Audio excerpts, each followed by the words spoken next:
Alright, I wanna walk you through a patch for something musical which you may have seen in the previous video on my channel. So originally this only had 4 voices, but then I decided to add a little something extra and swapped a mixer from VCV Bass with the Mixmaster Junior, as you can see here. And at first I have a sequence running of 4 sequences chained together. So the first one acts as the master in terms of clock, run, and reset for second, third, and the fourth one. And all 3 rows of pitch information out of the first sequencer are being merged into a polyphonic cable. Same is happening for the second sequencer, also third and the fourth one, and these polyphonic pitch information cables go into the first sequential switch, and right next to it there is another sequential switch which is gathering a set of triggers from the first sequencer, second, third, and the fourth one. And interestingly enough, both of the sequential switches are being triggered by step number 7 from the first sequencer. So I probably decided to go with this because it sounds a little bit more interesting than step number 8.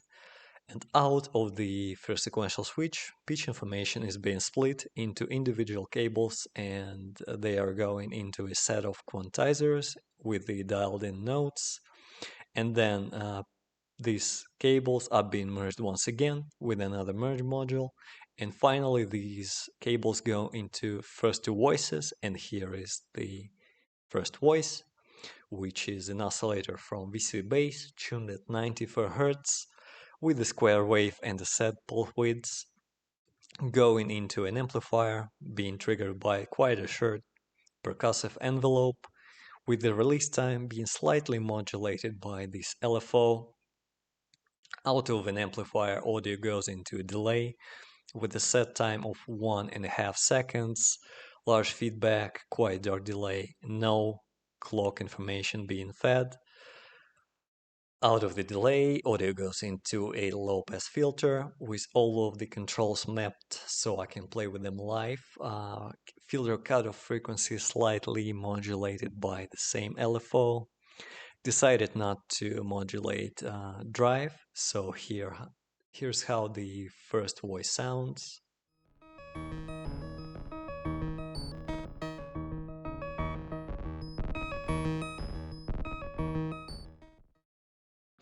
Right, and then we have a second voice, which is also an oscillator from the bass collection. Same pitch information, square wave, slightly different tuning, set pulse widths. Goes into an amplifier with a longer envelope this time, also release being modulated by this LFO. Now audio out goes into a delay, this time 2.5 seconds. Out of the delay goes into a different filter, also with controls being mapped over here. Cutoff frequency also modulated by the same LFO, and this time drive just slightly modulated. And this voice sounds just a little bit more metallic. So if we listen to it.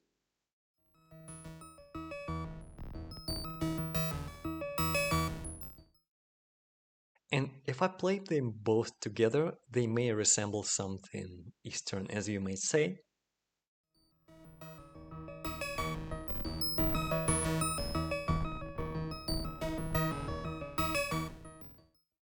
So this is it.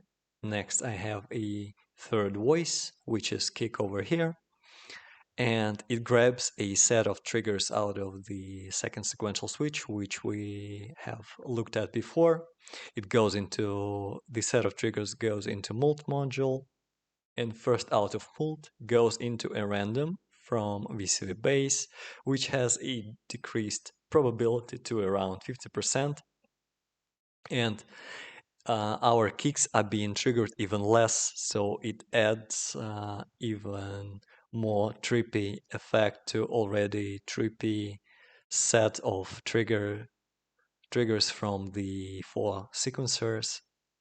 Second out of the mold goes to trigger an envelope for the kick Kick itself is an oscillator from bass, tuned low enough with the sine wave, so this envelope is an envelope for kick. It is open in an amplifier, this one. And the second envelope is modulating a volts per octave input, so pitch fades with the kick with time. And out of the amplifier, audio goes into a low pass filter, which is quite a bit driven, as you can see over here. And if I play kick, it sounds like this.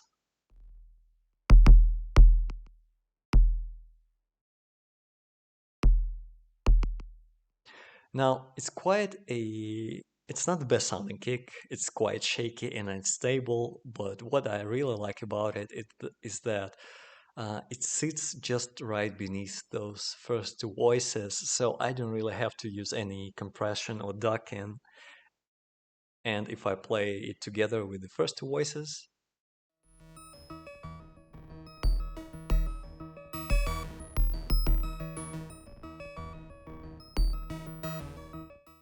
it has that kind of cruising or maybe even a sailing effect, if you may say so.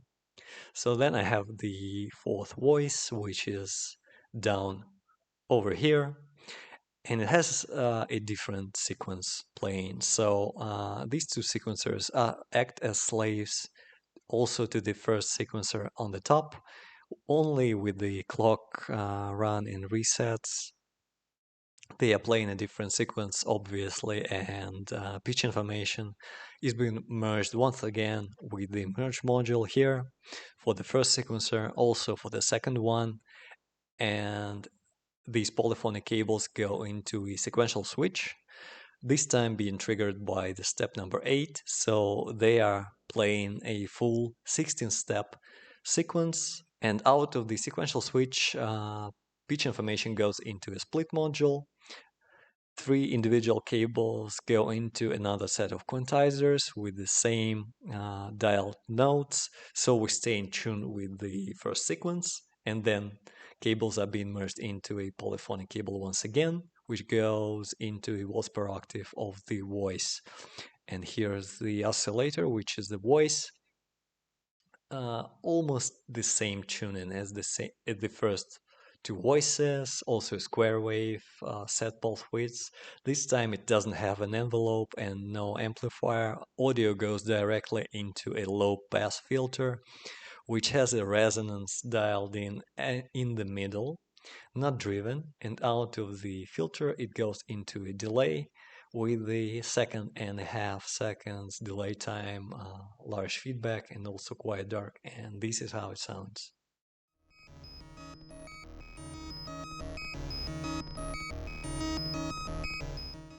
Now, what I like about this voice is that this short 16-step sequence voice, it kind of contradicts or opposes first two voices in a way.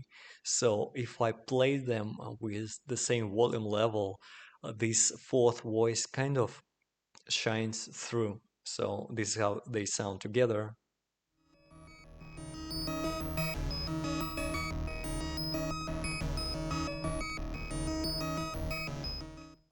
And I really use this voice halfway through the composition when I need to basically give an idea of going into a finish line.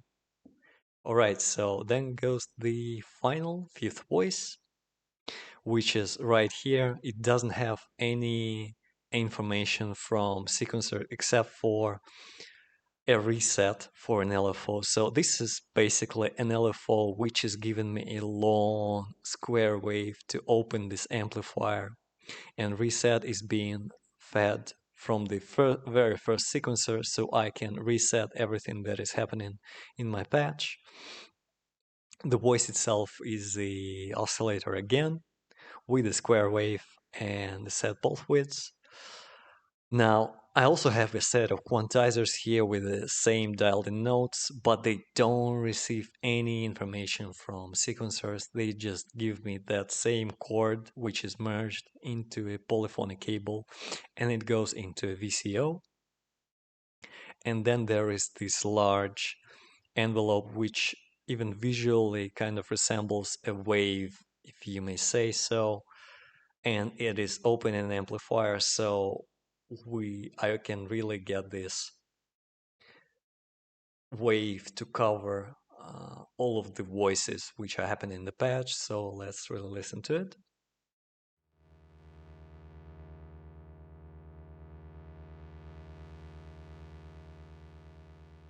And wait for it to come again.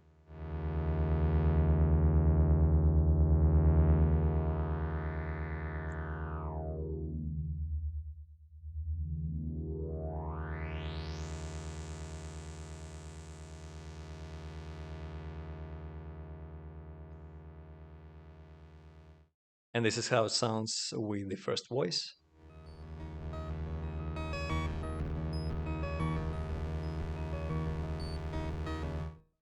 And everything together sounds like this.